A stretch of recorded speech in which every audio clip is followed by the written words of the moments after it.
Hello, my name is Dr. Jessica Kebby, and I'm a pianist, educator, and the founder of Mindful Music Pedagogy. I'll start with a brief introduction of myself and then walk you through today's exercise, which is box breathing. I have 3 degrees in piano performance from the University of Kansas, Texas Christian University, and the University of Missouri Kansas City Conservatory of Music and Dance. My doctoral research focused on musical performance anxiety in children, which first piqued my interest when I was in my 20s, teaching many young children through the TCU Music Prep School. I noticed several students struggling there, and I sought out resources, but I found none that addressed musical performance anxiety in children. So when I started my doctoral degree, I knew that was going to be the area of focus for my dissertation research. I studied sports psychology, education, child development, general childhood anxieties, and music education, and connected the dots between childhood anxiety research done in those areas with musical instruction. The outgrowth of that's my website, workbook, and guided audio resources, which you can find at mindfulmusicpedagogy.com. Now, even though my research focused on musical performance anxiety in children, the tools that I studied and developed apply to everyone, regardless of musical training or age. Throughout my research, one thing that persisted as I studied how anxiety manifests across multiple disciplines is the idea that we learn best and are the most productive when we are in a positive, relaxed, connected frame of mind. There are many ways to get there, so today's exercise is just one tool. Now, I do want to invite you at any point to pause this video in order to process the information or exercise at your own pace. In preparation for today's exercise, I'll share with you a little bit about the power of our breath.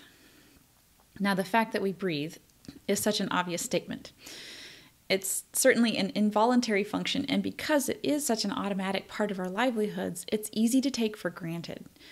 But if we regularly observe our breath and begin to understand its power, we can use it as a vehicle to affect change in our bodies and minds.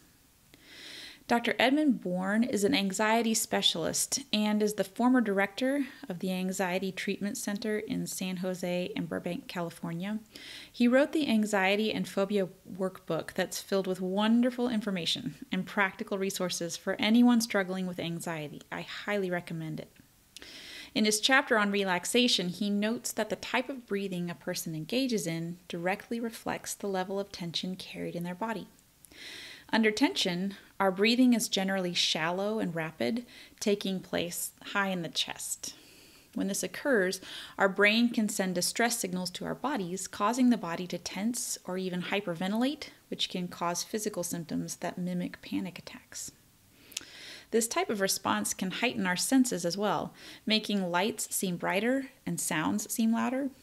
It can cause us to make poor decisions, scramble our mental processes, cause us to be unable to execute musical passages that we can normally do in our sleep, and can sabotage a well-prepared performance. When we're relaxed, we're able to breathe more deeply and engage in abdominal breathing. Dr. Bourne notes that the benefits of deep mindful inhalation and exhalation include increased oxygen to the brain and muscles, the relief of muscle tension, a greater connectedness between the mind and body, a decrease in physical pain, increased concentration, and the increased function of the body's nervous system. All of this will allow us to feel more in control of our brains and bodies, make better decisions under pressure, be more physically relaxed, and able to execute intricate passage work, and to feel more alert and confident in our performances. As musicians, it's up to us to connect the dots between our breathing and our physical and mental state. Sometimes that feels like just one more thing that gets added to our plate, but if we embrace it as a practice tool, then all we have to do is take a moment, pre-practice session, pre-lesson, or pre-performance to reflect on our breathing patterns and connect that with our levels of physical tension. So you can ask yourself, is my breathing shallow and rapid? If so, then most likely I've got some adrenaline or tension stored up. Is it sluggish and shallow? That's also a sign of tension and adrenaline. Is it deep and regular? That's a sign of relaxation. Now, this is not new information by any means, but it's definitely information that we often fail to process. If we want to connect our brains and bodies to the present, a great place to start is by observing and managing our breath. And now, in order to do that, here's the box breathing exercise. So box breathing is a very simple concept. All we'll do is trace the shape of the box with our hands while measuring our breath. As we go across the top, we'll inhale for 4 counts.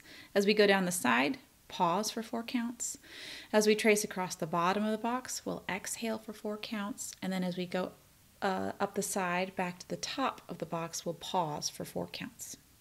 So let's try this 4 times together. Inhale, 2, 3, 4. Pause, 2, 3, 4. Exhale, 2, 3, 4. Pause, 2, 3, 4. Inhale, 2, 3, 4. Pause, 2, 3, 4. Exhale, 2, 3, 4. Pause, 2, 3, 4. Inhale, 2, 3, 4. Pause, 2, 3, 4. Exhale, 2, 3, 4. Pause, 2, 3, 4. Inhale, 2, 3, 4. Pause, 2, 3, 4. Exhale, 2, 3, 4. Pause, 2, 3, 4. And now, how do you feel? Remember, our breath is powerful. It is literally life-giving, and we all use it every day. So we might as well try to begin to pay attention to it, learn how to use it as an assessment tool, as well as a resource that we can harness to increase our peace and productivity.